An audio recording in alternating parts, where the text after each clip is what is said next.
Welcome to the Deep Dive, where we sift through stacks of sources to bring you those really crucial nuggets of knowledge. Today we're getting into something pretty fundamental, almost like a secret superpower for learning better. Thinking about how we think. Exactly. We're diving deep into metacognition, and we've got some fascinating material lined up for you. Research on how students learn, the scientific method, curiosity, exploration, even how complex systems work. It's quite a mix. Yeah, quite a range. Our mission today, to basically unpack this and give you insights that can genuinely help you learn and adapt better. You know, whether you're learning a new skill, facing a challenge, or just trying to navigate this fast-changing world. So let's get into it. What is metacognition really? And how can understanding it actually change things for you? Well, at its core, metacognition is usually defined as awareness and control of thinking for learning. Think about it like this. When you're learning, it's not just about absorbing information, right? It's consciously asking yourself, am I getting this? Is this study method working? How can I improve? It's kind of like your brain's built-in quality control and strategy advisor. That's a great analogy, like having a mental dashboard and the controls to steer your learning. And our sources break it down, right, into two main parts, metacognitive knowledge and metacognitive regulation. Precisely. Metacognitive knowledge is basically your awareness of your own thinking. What strategies do you know? How well do you understand a task's demands? It's like your internal library of how I learn and what this needs. Okay, so that's the awareness part. And metacognitive regulation must be the control part then. That's it. Regulation is how you actively manage your thinking while learning. So things like planning how you'll tackle something, monitoring your understanding as you go, and then, importantly, evaluating how well your strategies worked afterwards. It's this continuous loop, you see. It makes learning much more deliberate. That really makes sense. And, you know, this connects directly to something fundamental our sources highlight, especially from physical education research. The difference between declarative and procedural knowledge. Basically, knowing what versus knowing how. Exactly. Declarative knowledge is the knowing what. Facts, concepts, rules, tactics, strategies. In sports, like gymnastics, it's knowing how activity affects your body. Or in football, knowing the rules. It's the kind of stuff you often get from reading or observing. The textbook facts, you could say. So knowing the offside rule in football or being able to list the steps in photosynthesis, that's declarative. The what? Yes. And then procedural knowledge is the knowing how, actually applying those facts. So in gymnastics, it's performing a roll or a jump correctly. In football, it's controlling the ball while moving. This is learned best through practice, demonstration, actually doing it. Ah, the doing. You can know all the theory, but if you can't execute the move or solve the problem, you lack the procedural bit. Does one typically come first, or do they build together? Like if you're learning to code. That's a really good question. Often you start with some declarative bits, the syntax, the ideas, but real skill, real fluency comes from applying it, building that procedural knowledge through practice. And our sources add another layer. Strong metacognition helps you know when and why to use specific knowledge. They call this conditional knowledge. It's that strategic understanding that makes learning truly adaptable. That's the secret sauce, isn't it? Okay, so when we apply this to actual studying, our sources point out a big issue. Many common study habits, they're just not that effective. What are some of those pitfalls? Well, you probably recognize them. Passive stuff, like just rereading notes, maybe highlighting pages, or, cramming everything in right before an exam. The sources mention students often just review material as presented instead of actively trying to connect ideas or summarize. And they study based on deadlines, which leads to that last-minute massing of study. Right, cramming. It might feel like it works for the test tomorrow, but the information just doesn't stick long-term, does it? Which kind of defeats the purpose of learning. So what should people be doing? The sources spotlight 3 really powerful metacognitive strategies. What's the first? First one is self-testing. This means actively trying to recall information, using flashcards, answering practice questions without looking at the answers first. It's not just about checking what you know. It actually forces you to retrieve the information, which strengthens the memory, and it clearly shows you where the gaps are. It's like giving your memory a workout. Okay, active recall. Makes sense. Then there's spacing. This sounds simple, but maybe easy to forget to do. Yeah, spacing is just spreading out your study sessions over time. So instead of one massive session, you revisit the material periodically. It's incredibly powerful for long-term retention because it forces your brain to work a bit harder to retrieve information after you've started to forget it. That effort strengthens the memory trace. And the third one, is this one maybe a bit less intuitive? That would be interleaving. This means mixing up the study of different but related topics or types of problems. So instead of studying all of topic A, then all of topic B, you switch between them. Like if you're learning types of chemical bonds, you'd mix practice on ionic bonds with covalent bonds, rather than doing all ionic then all covalent. It helps you learn to discriminate between concepts, which is crucial for real-world problem solving, and it often naturally incorporates spacing too. Okay, self-testing, spacing, interleaving. They sound effective, so why don't more students use them consistently? The sources give a few reasons. Well, one big thing is belief. Some students just might not believe these strategies work better for them, even if you show them data suggesting they do. Another factor is, honestly, discomfort. These strategies, like self-testing, take more mental effort than just rereading. And they expose what you don't know, which can feel, a bit discouraging or stressful. Yeah, it's easier to feel good rereading something familiar than struggling to recall it.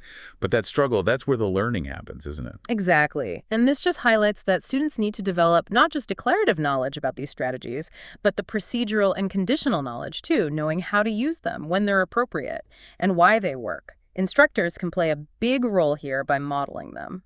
It all comes back to putting metacognition into practice. Now, our sources also talk about how vital this is around exams before, during, and after. How does metacognition help before an exam? Okay, before an exam, metacognition helps you plan. Thinking about, how will I be tested? What are my weak spots? Setting specific goals like, I want to clear up confusion on X topic by the end of the week. Making a concrete study plan. And the key, again, is focusing that plan on retrieval, like self-testing, not just rereading for familiarity. Practicing retrieval actually improves how accurately you can monitor your own understanding. Things like practice exams from instructors are golden here. So planning to pull out information, not just push it in. Smart. What about during the actual exam? Any surprising tips there? Well, during the test, you can monitor how confident you feel about each answer and use that feeling to decide if you should maybe change an answer. And here's a big one, that old advice to always stick with your first answer. It's often wrong. Research actually shows that changing answers, if it's based on retrieving a better memory or a clearer understanding, not just a vague feeling, often improves your score. So don't be afraid to revise if you genuinely recall something better. That's huge. Yeah. I bet a lot of listeners stick to that first instinct rule. Okay, so that's before and during. What about after the exam? After the exam comes evaluation. This is pure metacognition. Assessing how effective your study strategies actually were, how well did your plan work? College courses, because they're often more challenging than high school, actually provide good opportunities to develop this skill. The difficulty kind of forces reflection in a way easier courses might not. But isn't the temptation just to look at the grade? Like, got an A, my plan was great, or got a C, my plan sucked. That's exactly the trap. The sources point out students often evaluate based purely on the grade, not on whether they met other learning goals, like really understanding the connections between topics. So getting specific feedback, maybe an answer key with explanations, or using reflection prompts can help students do a much deeper, more accurate evaluation of their whole learning process. Okay, so we've covered mastering your own thinking for learning existing knowledge really effectively. But what about when the knowledge isn't just out there to be learned? What about creating new knowledge? This brings us to curiosity and exploration. John Hagel's perspective here is quite pointed, isn't it? It really is. Hegel argues that curiosity, asking questions about what we don't know, is vital, especially now with how fast things change. But, and this is his main point, curiosity alone is far from sufficient. Just asking why isn't enough. That feels counterintuitive sometimes, like identifying the question as half the battle. It's a crucial first step, absolutely.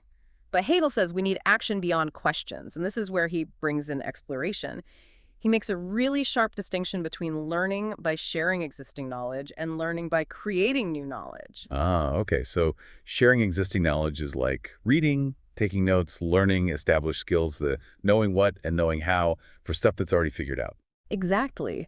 But in what Hegel calls the big shift world, existing knowledge gets outdated faster and faster. So real success, he argues, depends more on creating new knowledge and practices. Exploration means actively venturing into the unknown, inspecting, experimenting, analyzing what you find there.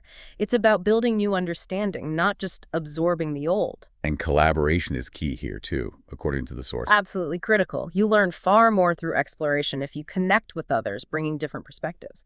Without that active exploration, Hegel warns, curiosity just becomes a dead end.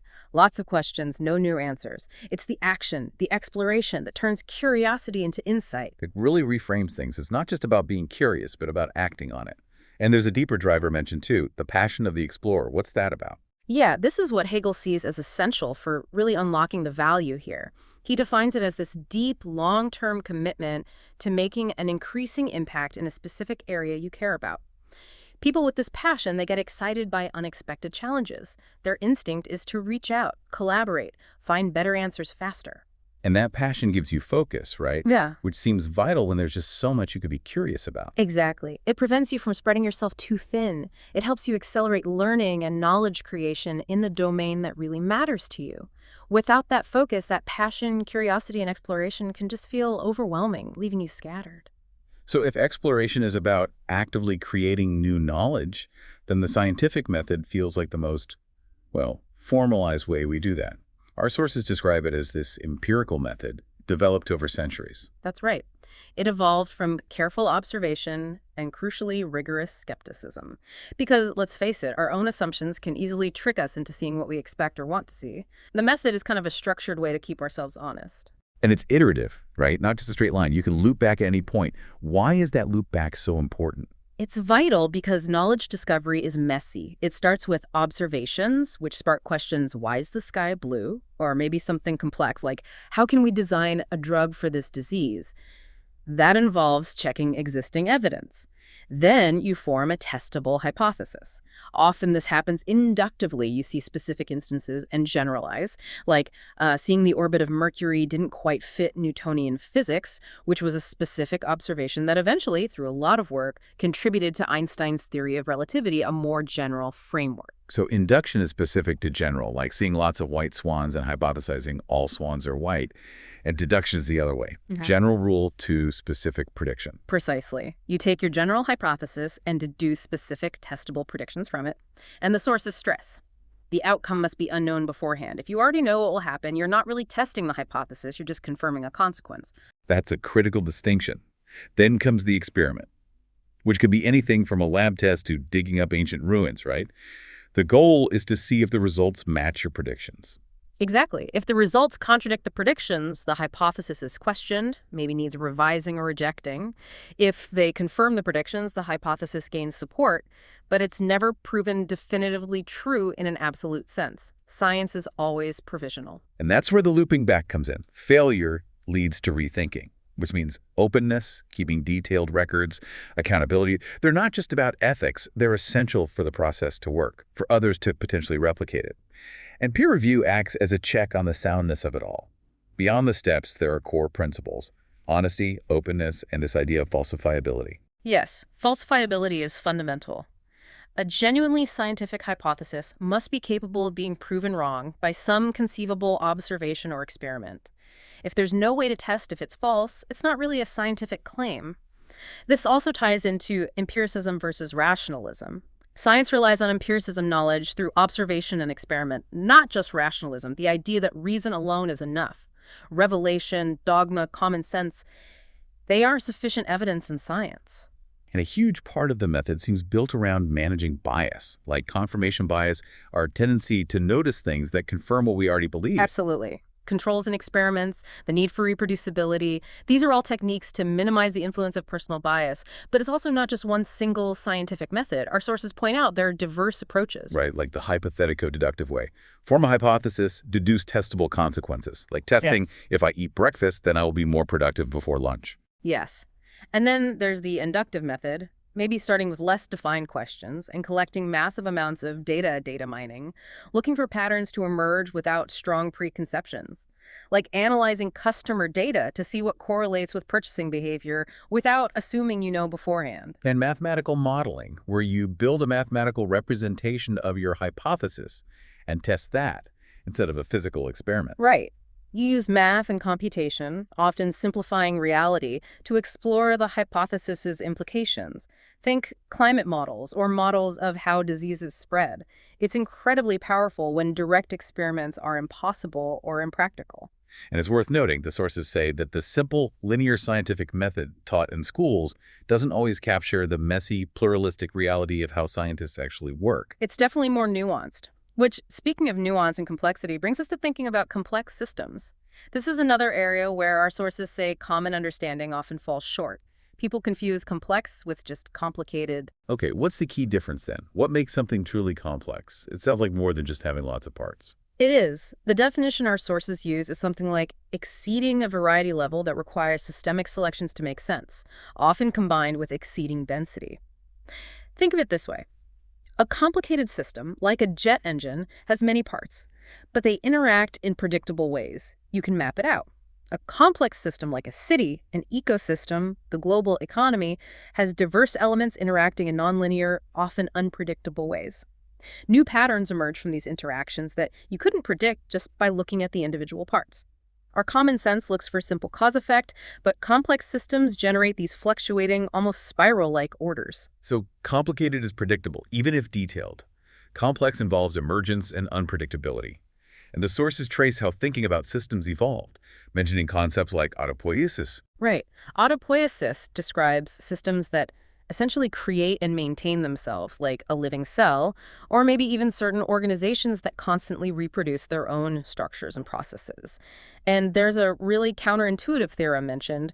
The more complex a system is, the easier its trajectories and trends. It sounds backwards, but the idea is that highly complex adaptive systems, because they can constantly adjust and evolve, might actually show their long-term direction more clearly than simpler, more rigid systems that might just suddenly collapse. Wow, that is counterintuitive. Yeah. The chaos reveals the pattern, in a way. That could be a really powerful lens for understanding things. It could be, and it has big implications for data. The sources warn that just collecting data isn't enough if your conceptual framework, your theory, isn't adequate for the complexity you're looking at. Data, they argue, are theoretical constructions. They aren't just objective facts sitting there. They're shaped by how we choose to measure and categorize things based on our theories. So the way we look shapes what we see. We need a convergent approach, where theory and data constantly shape each other. Exactly. It's not data versus theory, but data and theory modeling each other. It's this ongoing dialogue to make sure our understanding of complex systems gets more robust over time. And circling back to interaction and learning, the sources introduce one more type of metacognition: social metacognition. Yes. So if individual metacognition is monitoring and controlling your own thinking, social metacognition is doing that for a group. It's being aware of and helping regulate the thinking processes of others during collaborative work. It happens when people share their thinking, ask for feedback, collectively evaluate if their group strategy is working, and adjust it together. So it's the group thinking about its own thinking process, like a team debriefing, not just what they did, but how they worked together to do it. That's a great way to put it. It fosters more effective collaboration, and interestingly, it also stimulates individual metacognition within the group members. It's a collective enhancement of that self-awareness and control. What an incredible journey today. We've gone from the basics of knowing what and knowing how, through boosting our own learning with metacognitive strategies like self-testing and spacing, then into the active creation of knowledge via curiosity, exploration, and the scientific method, and finally grappling with complexity and even group thinking. And the key takeaway really is that these aren't just abstract academic ideas. They are practical tools. Tools you can use to become a more effective learner, a better problem solver, more adaptable, really, in whatever you do. The more you understand how your own mind works and how knowledge gets built, the better equipped you are. So here's a final thought to chew on. Think about how embracing that discomfort, the discomfort of self-testing showing you gaps, or of scientific inquiry challenging what you thought was true, isn't failure. It's actually the engine of real learning and growth. So what's one familiar belief, or maybe a routine approach you have, that you'd be willing to self-test or explore with a fresh metacognitive perspective after hearing all this?